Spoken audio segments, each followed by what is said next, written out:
Welcome to an occasional op-ed of Mayank Chaya Reports. I'm Mayank Chaya.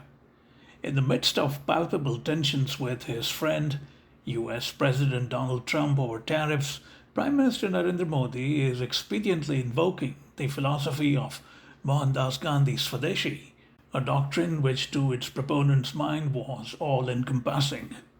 It was not just about economics, but all aspects of life, including religion, culture, language, and so on. It was about one's immediate neighborhood and one's village. But in Modi's convenient interpretation, it is predominantly about economics. The Prime Minister had no choice but to bring in Gandhi during an election rally in a speech in Bihar where he said, "Har pal Swadeshi kharidenge." Now, every moment we will buy indigenous. Far be it from me to nitpick over the fact that no one buys things every moment. Modi's focus on going Swadeshi is clearly in response to Trump's tariff tirade against India and countries around the world.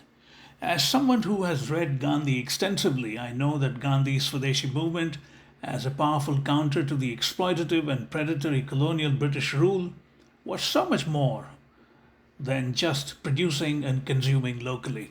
Sure, that was an important aspect of it because, as an astute political mind, Gandhi understood that the path to a broader spiritual evolution had to factor in some measure of material comforts. However, those comforts ought to come from local and immediate surroundings.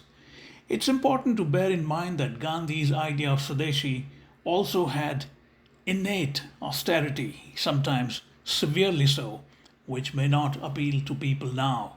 For instance, he said, and I quote now, "Swadeshi, as defined here, is a religious discipline to be undergone in utter disregard of the physical discomfort it may cause to individuals. A Swadeshist will learn to do without hundreds of things which today he considers necessary." Unquote. That goes against "Hum har pal Swadeshi kharidenge." But in so much as the Prime Minister is invoking the Swadeshi spirit as a long-term counter to being bullied by a tariffs-wielding America, or for that matter any other nation, it has some value. Also, one must remember that Gandhi's Swadeshi was in service to his broader idea of Gram Swaraj, or rural self-rule, where India's villages become self-sustained and self-contained to the exclusion of any dependence on outside beyond a point. Other loftier ideas also flowed from Swadeshi, such as Swaraj, which is self-rule, Satyagraha, truth as the core force, Ahimsa, non-violence, and Sarvodaya, welfare for all. These are staggeringly ambitious goals which have eluded countries and societies across the world. The idea of Swadeshi picked up pace in the early 1930s as Gandhi saw in it a powerful but non-violent tool to dismantle the British stranglehold by attacking the enterprise's very core, which is predatory economic colonization.